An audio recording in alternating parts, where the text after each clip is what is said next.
دوستای خوبم، سلام. امروز میخوام براتون خورشت آلومسما درست کنم. با من همراه باشید.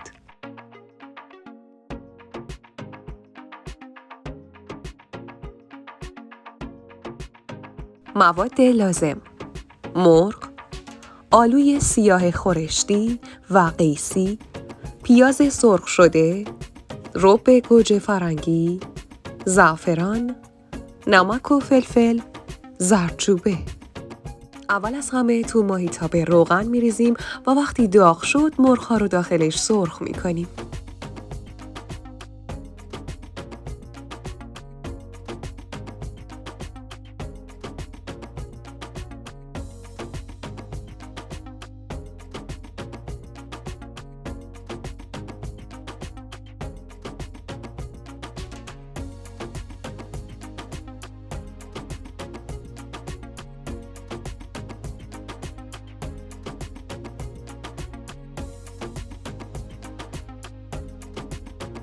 حالا بهش زردچوبه اضافه میکنیم.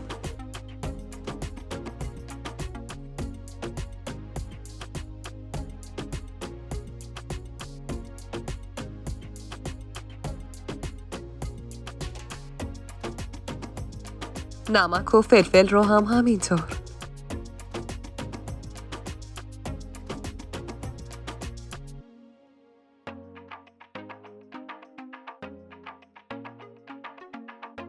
حالا وقتشه که پیاز سرخ شده رو به مرغ‌ها اضافه کنید.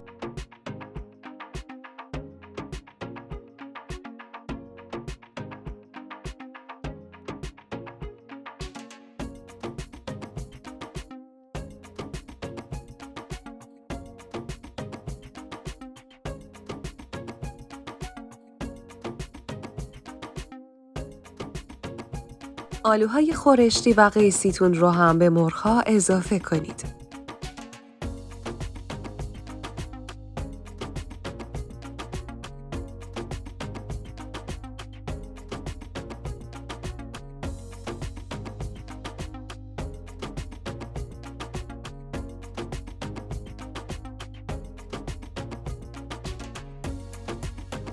کمی که گذشت رو به گوجه فرنگی رو به مرغ‌ها اضافه کنید.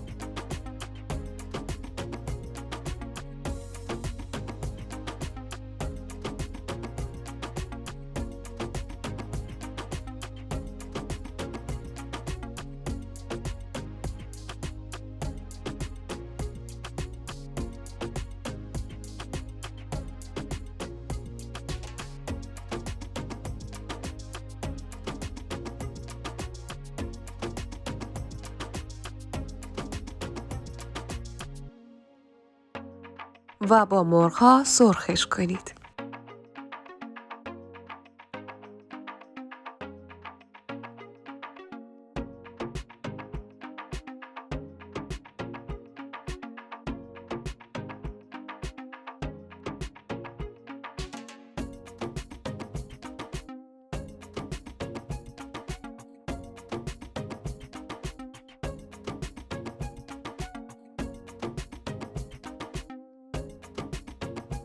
زعفران دم شده هم به مرغ‌ها اضافه کنید که حسابی طعم و عطر عالی به خودش بگیره.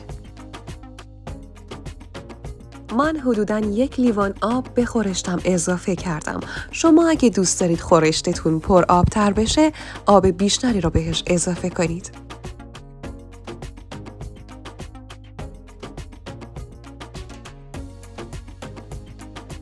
در قابلمه رو بذارید و اجازه بدید تا جا بیفته. آلومسمایی خوشمزه شما آماده است. بفرمایید. راستی خوشحال میشم اگه نظراتتون رو برام بنویسید و لایک کنید و کانال منو سابسکرایب کنید و حتما زنگوله پیجم رو فعال کنید.